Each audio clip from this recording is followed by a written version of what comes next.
Somebody left me a comment on my last short claiming that Lucifer wrote every religious text.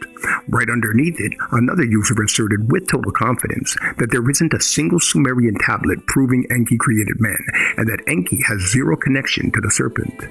It is always fascinating to me to watch these people defend their spiritual imprisonment using the heavily redacted administrative manual of the facility. They quote a 17th century translation as if it were absolute cosmic law, completely oblivious to the fact that they are reading an altered operating system designed to keep their consciousness locked inside a low-frequency fence. So let's bypass the modern theological whitewashing, open the original primary receipts, and decode the actual historical transmission of the Genesis project. To claim there is no Sumerian record of humanity's creation isn't just wrong, it's basic historical illiteracy. 4,000 years ago, long before the Old Testament was compiled, the Enki and Ninmah and Atrahasis tablets recorded the exact operational history. The lower workers, called the Igigi, they rebelled because they were exhausted from digging canals and maintaining the physical infrastructure of the Eridu installation. The primeval mother, Namu, she awoke Enki from the Abzu, the subterranean liquid deep, and she gave him a direct command: to fashion a worker, to bear the burden. Enki didn't create man out of unconditional love. He designed a workforce. He engineered the genetic blueprint by fusing native hominid biology with Anunnaki DNA. The Bible did not invent the story of God making man from dust. It adapted a corporate labor contract written in clay by Mesopotamian scribes thousands of years earlier. And here is where the history gets absolutely fascinating. In the original Mesopotamian literature, the roles were strictly split between a council of opposing entities.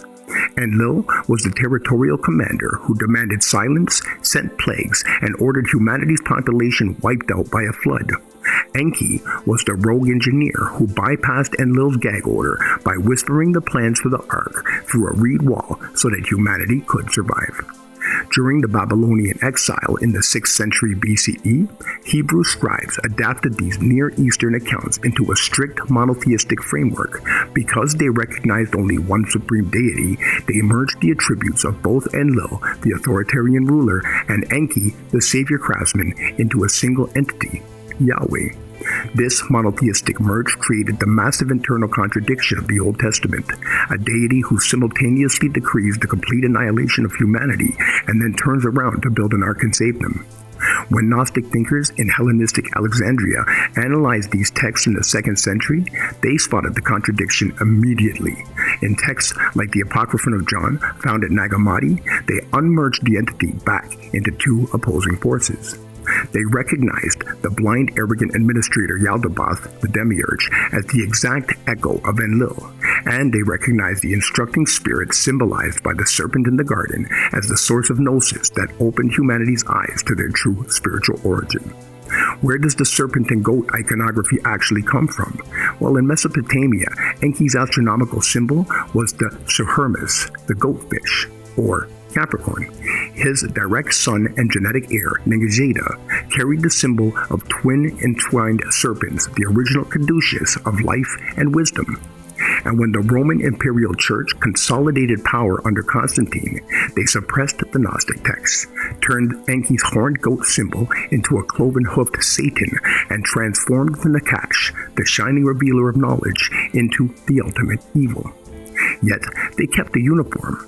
Look at the ancient reliefs of the Apkallu priests of Eridu wearing the open-mouthed fish head cloaks of Enki. And then, look at the mitre hat worn by the Vatican today. They erased the whistleblower, demonized his symbols, and put his priesthood's fish hat on the head of the supervisor. Modern orthodoxy demonizes the adversary, and they are simply the ones who provided the technical specs to bypass the administrator's frequency fence.